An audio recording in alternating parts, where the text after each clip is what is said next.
Você toma esse comprimido achando que está se cuidando, mas o que ele faz silenciosamente no seu cérebro é devastador. Estudos recentes mostram que ele pode dobrar o risco de demência, e milhões ainda estão tomando sem saber. Memória falhando, confusão frequente, dificuldade para pensar, pode não ser da idade, pode ser do comprimido. E o mais chocante, ele continua sendo vendido como se fosse seguro. O comprimido comum que tem ligação direta com o declínio cognitivo, por trás de uma pequena cápsula aparentemente inofensiva, pode estar escondido um dos maiores riscos à sua saúde cerebral. Ele está presente nas farmácias, receitado com frequência por médicos, vendido sem alarde e tomado diariamente por milhões de pessoas. Mas poucos sabem que essa substância está diretamente associada ao declínio cognitivo progressivo e até mesmo à demência e à doença de Alzheimer. O nome da classe é familiar: benzodiazepínicos. Medicamentos como diazepam, clonazepam, alprazolam, lorazepam e outros similares são amplamente utilizados para tratar ansiedade, insônia, agitação, estresse e até problemas musculares. E sim, eles funcionam no curto prazo, mas o preço de seu uso frequente, prolongado ou mal orientado é alto, especialmente no cérebro. Estudos já vêm alertando há anos. Esses remédios, quando utilizados por longos períodos, aumentam significativamente o risco de perda de memória, confusão mental e desenvolvimento de quadros demenciais, inclusive o Alzheimer. O que os estudos revelam? Uma das pesquisas mais citadas sobre o tema foi publicada na revista BMJ, British Medical Journal, conduzida por cientistas canadenses. Eles acompanharam mais de 1.800 pessoas com Alzheimer e compararam seus históricos de uso de benzodiazepínicos com os de indivíduos sem a doença. O resultado foi claro. Aqueles que usaram esses medicamentos por mais de 3 meses apresentaram maior risco de desenvolver Alzheimer. Risco que aumentava quanto maior era o tempo de uso e a dosagem acumulada. Outra pesquisa publicada na JAMA Internal Medicine analisou dados de mais de 3.400 adultos com mais de 65 anos. Novamente, o padrão se repetiu. Usuários de benzodiazepínicos tinham maior declínio nas funções cognitivas, comparado aos que não usavam. Esses medicamentos atuam diretamente no sistema GABA do cérebro, responsável por inibir a atividade neural. Em outras palavras, eles desligam partes do cérebro para induzir relaxamento. Mas com o uso contínuo, essa inibição se espalha. A capacidade de memória, foco, atenção e raciocínio começa a ser prejudicada. Com o tempo, a neuroplasticidade diminui, as conexões neurais enfraquecem e o cérebro começa a atrofiar silenciosamente. Mas por que ninguém fala sobre isso? A resposta é simples. Esses medicamentos funcionam, e rapidamente. Eles oferecem alívio imediato para problemas reais, como crises de pânico, insônia debilitante ou ansiedade extrema. Além disso, são de baixo custo, têm fácil acesso e muitas vezes são vistos como solução prática para questões complexas. O problema é que muitos profissionais de saúde ainda prescrevem essas substâncias sem o devido alerta sobre os riscos, especialmente quando o uso ultrapassa algumas semanas. Em muitos casos, o paciente acaba tomando o remédio por meses ou até anos, criando uma dependência tanto física quanto psicológica. E o pior, quando tentam parar, os sintomas retornam de forma ainda mais intensa. Isso faz com que continuem tomando, sem saber que estão alimentando um ciclo que lentamente destrói sua clareza mental. Quem corre mais risco? O risco é maior em idosos. Com o passar dos anos, o metabolismo fica mais lento. O fígado e os rins processam os medicamentos com mais dificuldade, e o efeito colateral das substâncias é amplificado. Pessoas acima dos 60 anos que tomam benzodiazepínicos têm risco até 51% maior de desenvolver demência, segundo algumas análises. Mas os perigos não são exclusivos da terceira idade. Mesmo adultos mais jovens, ao usarem essas drogas com frequência, podem experimentar déficit de memória, dificuldade de concentração, lapsos de raciocínio e alterações emocionais. Existe alternativa segura? Sim, e ela começa pela educação e consciência. Em muitos casos, a insônia e a ansiedade têm raízes emocionais, hormonais ou nutricionais que podem ser tratadas sem remédios agressivos. Práticas como melatonina natural, magnésio-glicina, fitoterápicos como valeriana, mulungo e passiflora, técnicas de respiração, exposição ao sol matinal, além de acompanhamento psicológico e mudanças no estilo de vida são eficazes e não oferecem os mesmos riscos neurológicos. Como ele age no cérebro e por que os efeitos demoram a aparecer, no início, ele parece um alívio. Você toma o comprimido e sente a tensão aliviar. O sono vem mais fácil, a ansiedade dá uma trégua, mas por trás dessa sensação momentânea de bem-estar, há um processo silencioso acontecendo no seu cérebro. Um processo que, com o tempo, pode levar à perda de memória, à confusão mental e até à demência. Estamos falando do efeito dos benzodiazepínicos no sistema nervoso central. Esses medicamentos atuam diretamente em um neurotransmissor chamado GABA, o principal inibidor do cérebro. O GABA funciona como um freio natural da atividade cerebral. Ele desacelera os neurônios, reduz a excitação e induz relaxamento. É justamente por isso que os benzodiazepínicos são usados como ansiolíticos, sedativos e indutores do sono.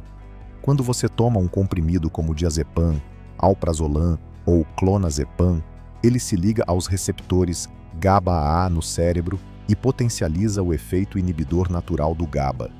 Ou seja, ele amplifica o freio cerebral. Isso reduz a atividade dos neurônios em várias regiões do cérebro e explica por que o paciente se sente mais calmo, sonolento ou relaxado. Mas é justamente aí que mora o perigo. O problema da supressão contínua. O cérebro é uma máquina plástica, dinâmica, que se adapta a tudo. E quando um estímulo externo, como um remédio, força o sistema GABA a trabalhar mais do que o natural, o corpo tenta se equilibrar.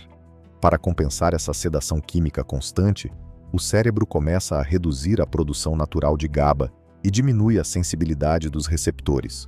O resultado? Com o tempo, o remédio perde o efeito e o corpo passa a depender daquela substância para funcionar minimamente. Isso é chamado de tolerância bioquímica. Mas os danos vão além da dependência.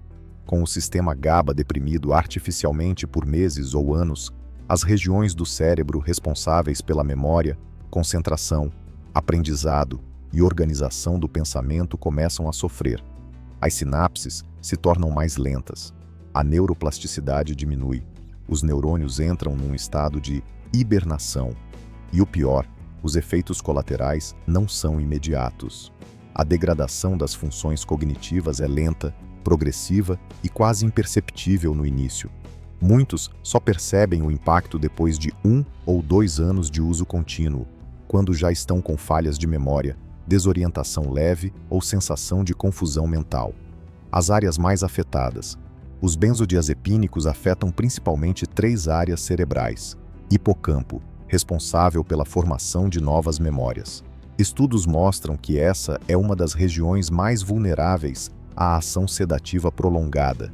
E o comprometimento aqui está diretamente ligado ao risco de demência.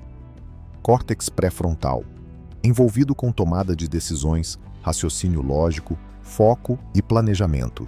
A sedação crônica nessa área compromete funções executivas básicas. Sistema límbico, região associada às emoções. A longo prazo, o uso de benzodiazepínicos pode gerar instabilidade emocional, maior risco de depressão e dificuldade de controle emocional. Em exames de imagem por ressonância magnética funcional, fMRI, já foram observadas alterações significativas na atividade cerebral de pacientes que usaram benzodiazepínicos por tempo prolongado, incluindo atrofia de áreas corticais. Efeitos que surgem devagar, mas permanecem por muito tempo. Muita gente acredita que, ao parar de tomar o remédio, o cérebro volta ao normal. Mas isso não é sempre verdade. Algumas alterações causadas por anos de exposição podem não ser reversíveis. Mesmo com o desmame, é comum que o paciente continue apresentando lapsos de memória, dificuldade de aprendizado ou raciocínio lento por meses. ou até de forma permanente. Além disso, a retirada abrupta pode causar síndrome de abstinência severa, com agitação, insônia extrema, pânico, tremores, sudorese e até convulsões. Por isso, qualquer tentativa de parar deve ser acompanhada por um profissional qualificado e feita de forma lenta e gradual, com substituições seguras e protocolos complementares. O que os estudos mostram sobre o risco de demência e Alzheimer? Você já deve ter ouvido que alguns medicamentos são fracos, não fazem mal, ou ajudam só a dormir. Mas a ciência vem provando exatamente o contrário. Vários estudos sérios, conduzidos ao longo de anos, mostram uma relação clara, consistente e preocupante entre o uso prolongado de certos comprimidos, especialmente os benzodiazepínicos, e o aumento no risco de demência, incluindo Alzheimer. E esse risco não é pequeno. Não se trata de algo raro, muito menos improvável. É uma associação estatisticamente significativa e que vem sendo reforçada a cada novo levantamento científico. Vamos aos dados. 1. Estudo francês de 2012. 50% mais risco de demência. Um dos marcos na pesquisa sobre esse tema foi publicado no British Medical Journal, BMJ, em 2012. Pesquisadores franceses acompanharam mais de 1.000 idosos ao longo de vários anos. O resultado, aqueles que usavam benzodiazepínicos tinham um risco 50% maior de desenvolver demência em comparação com quem nunca usou. Esse dado foi ajustado para fatores como idade, sexo, saúde cardiovascular e nível educacional. Ou seja, mesmo controlando esses elementos, o comprimido ainda se mostrou um agravante independente. 2. Estudo canadense de 2014. Dose acumulada AWI do risco aumentado. Outro estudo fundamental foi feito no Canadá e publicado no BMJ em 2014. Desta vez, foram analisadas mais de 1.800 pessoas diagnosticadas com Alzheimer, comparadas com 7.000 controles saudáveis. A conclusão foi direta. Quanto maior a dose acumulada e o tempo de uso de benzodiazepínicos, maior o risco de Alzheimer. Os pacientes que usaram o medicamento por mais de 3 meses tinham um risco até 51% maior de desenvolver a doença. E mais, esse risco era ainda maior quando os medicamentos utilizados tinham meia-vida longa, ou seja, permaneciam mais tempo no organismo. 3. Estudo do Study com mais de 3.000 idosos. Pesquisadores da Universidade de Washington, UW, analisaram por 7 anos mais de 3.400 idosos com idade média de 74 anos. Esse trabalho foi publicado no Journal of the American Geriatrics Society. Aqueles que usaram benzodiazepínicos por longos períodos apresentaram déficits cognitivos progressivos, especialmente em memória e função executiva. Os pesquisadores concluíram que, mesmo com doses baixas, o uso contínuo pode provocar declínio funcional cumulativo e irreversível. 4. Revisões sistemáticas. O veredito da ciência. Além dos estudos isolados, existem também revisões sistemáticas, que reúnem diversos trabalhos para uma conclusão mais robusta. Uma revisão feita em 2018 e publicada no Aging and Mental Health avaliou 16 estudos observacionais. 13 desses estudos encontraram ligação clara entre benzodiazepínicos e risco aumentado de demência. A evidência foi considerada moderada a forte. Mas por que isso acontece? A ligação entre esses medicamentos e o declínio cognitivo pode ser explicada por vários mecanismos. Supressão prolongada da atividade cerebral. Os benzodiazepínicos inibem o GABA de forma intensa e contínua. Isso afeta a neuroplasticidade e a formação de novas conexões neurais. Redução da oxigenação cerebral. Há indícios de que o uso crônico reduz o fluxo sanguíneo no cérebro, prejudicando regiões essenciais para a memória e cognição. Acúmulo de placas beta-amiloide. Estudos sugerem que o uso prolongado pode favorecer o depósito dessas placas, marca registrada da doença de Alzheimer. Em outras palavras, não é apenas uma correlação estatística. Existe também plausibilidade biológica, o que fortalece ainda mais o alerta. O que isso significa para quem já usa esses medicamentos? Se você toma benzodiazepínicos com frequência, mesmo que em doses baixas, é preciso atenção redobrada, especialmente se você tem mais de 60 anos, já notou lapsos de memória ou confusão mental, usa o medicamento há mais de 3 meses, tem histórico familiar de Alzheimer ou outras demências. Não se trata de pânico, mas de prevenção. Não se deve parar o medicamento de forma brusca, pois isso pode causar efeitos graves. Mas é essencial conversar com um profissional de saúde para iniciar um plano de descontinuação gradual e seguro, com alternativas naturais, protocolos de sono e apoio terapêutico. Porque médicos conscientes estão evitando essa classe de remédios. Durante décadas, certos comprimidos foram receitados como se fossem inofensivos. Serviam para tudo: dormir melhor, acalmar a mente, controlar crises de ansiedade, lidar com o luto ou até dar uma força em momentos difíceis. Mas os tempos mudaram. Hoje, médicos mais atualizados, com acesso a evidências recentes e comprometidos com a saúde a longo prazo dos pacientes, estão evitando ao máximo uma classe de medicamentos muito popular, os benzodiazepínicos. E essa mudança não é por acaso. O que são os benzodiazepínicos? São medicamentos que atuam no sistema nervoso central, aumentando a ação de um neurotransmissor chamado GABA. Isso leva a um efeito calmante, relaxante muscular e indutor do sono.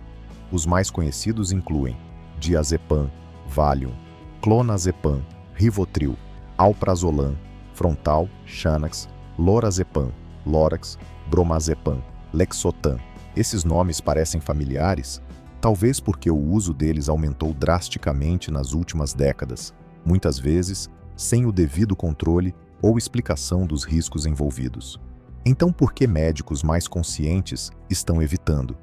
Abaixo, os principais motivos que explicam essa mudança de conduta entre profissionais atualizados e responsáveis.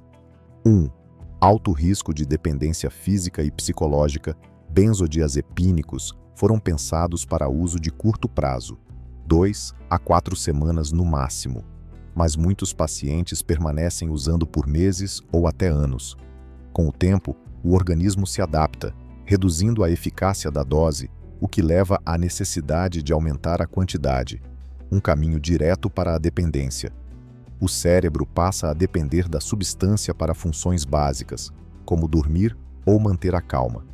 A retirada repentina, inclusive, pode causar crises severas de abstinência, como ansiedade extrema, insônia total, tremores, convulsões, ataques de pânico. Por isso, muitos médicos preferem nem iniciar o uso, quando possível, para evitar essa armadilha química. 2. Aumento comprovado do risco de quedas e fraturas. Estudos mostram que idosos que usam benzodiazepínicos têm risco até 70% maior de quedas. Isso ocorre porque esses remédios reduzem a atenção, o equilíbrio e o reflexo. As fraturas resultantes, como de quadril, podem ser fatais ou incapacitantes, o que preocupa especialmente médicos que atendem pacientes acima dos 60 anos. 3. Déficit cognitivo progressivo. Pacientes que usam esses medicamentos de forma contínua costumam relatar esquecimentos, confusão mental, dificuldade de concentração e perda de foco. A ciência já comprovou que o uso prolongado afeta áreas do cérebro responsáveis por memória e raciocínio. Para médicos conscientes, esse efeito colateral é inaceitável, especialmente se o objetivo do tratamento é melhorar o bem-estar do paciente. 4. Ligação com demência e Alzheimer. Como já vimos, estudos epidemiológicos e clínicos demonstraram forte associação entre o uso crônico de benzodiazepínicos e o risco de Alzheimer. Médicos atualizados sabem que essa ligação não pode ser ignorada. Eles entendem que o conforto momentâneo não vale o preço de um declínio mental irreversível no futuro. 5. Eles não tratam a causa real, apenas mascaram o sintoma. Esse é talvez o ponto mais importante. Benzodiazepínicos não curam ansiedade, insônia ou estresse. Eles apenas anestesiam os sintomas temporariamente. Médicos mais éticos e bem informados buscam tratamentos de causa como psicoterapia cognitivo-comportamental, estratégias de higiene do sono, suplementos naturais com respaldo científico, práticas de respiração, relaxamento e mindfulness, ajustes hormonais e nutricionais, ou seja, tratamentos seguros, sustentáveis e que promovem autonomia e não dependência química. Mas por que ainda são receitados por tantos médicos? Infelizmente, muitos profissionais não se atualizam, outros cederam à pressão do sistema, consultas curtas, agenda lotada, falta de tempo para investigar a fundo. É mais rápido prescrever uma pílula do que orientar um protocolo completo de reeducação do sono ou da ansiedade. E há ainda o peso da cultura. Pacientes que exigem o remédio, farmácias que o vendem facilmente, propagandas indiretas. Mas os médicos verdadeiramente conscientes estão indo na contramão dessa lógica imediatista. E quais alternativas naturais e seguras você pode adotar? Se você descobriu que o remédio que usa pode causar declínio cognitivo ou até demência, a pergunta que surge é inevitável. Existe outra forma de lidar com a insônia, ansiedade ou dor sem me colocar em risco? A resposta é sim, e médicos mais atualizados já vêm propondo alternativas naturais e mais seguras, que tratam o problema sem causar dependência, tolerância ou danos ao cérebro. Veja abaixo os recursos mais recomendados. 1. Fitoterápicos que realmente funcionam. Muitos extratos vegetais têm ação comprovada no sistema nervoso, com perfil de segurança superior ao de medicamentos sedativos. Passiflora, maracujá. Calmante leve que atua no GABA, neurotransmissor que acalma a mente. Valeriana, muito estudada para insônia, ajuda a melhorar a qualidade do sono. Erva cidreira e camomila ajudam a reduzir a agitação mental sem sedar. Mulungo tem efeito tranquilizante mais intenso, útil em quadros de ansiedade. Essas plantas podem ser usadas em forma de chá, cápsulas ou extratos padronizados, com menos riscos de efeitos adversos. 2. Suplementos naturais com efeito neurológico positivo. Alguns nutrientes e compostos naturais ajudam a regular o sono e a ansiedade, sem causar dependência ou prejuízos cognitivos. Magnésio, em forma de glicina ou treonato, ajuda no relaxamento e na função cerebral. Melatonina, hormônio do sono, pode ser útil em quem tem dificuldade para dormir. L-teanina, reduz a tensão mental sem causar sedação. 5-HTP, auxilia na produção de serotonina, melhorando o humor e sono. Esses suplementos atuam de forma fisiológica e não bloqueiam funções cerebrais, como fazem alguns medicamentos. 3. Estratégias comportamentais simples e eficazes. Além de suplementos, é essencial ajustar o estilo de vida. A chamada higiene do sono é uma abordagem poderosa. Mantenha horários regulares para dormir e acordar. Evite celular e TV antes de deitar. Torne o quarto escuro, silencioso e fresco. Evite refeições pesadas à noite. Use técnicas de respiração e relaxamento antes de dormir. Esses hábitos ajudam a regular seu relógio biológico e melhoram a produção natural de melatonina. 4. Terapia cognitivo-comportamental para insônia, TCCI. Essa abordagem é uma das mais eficazes para tratar insônia de forma duradoura e sem remédios. A TCCI atua nos pensamentos e comportamentos que sabotam o sono e pode ser feita presencialmente ou em programas online. Estudos mostram que seus resultados são superiores aos dos medicamentos, principalmente no longo prazo.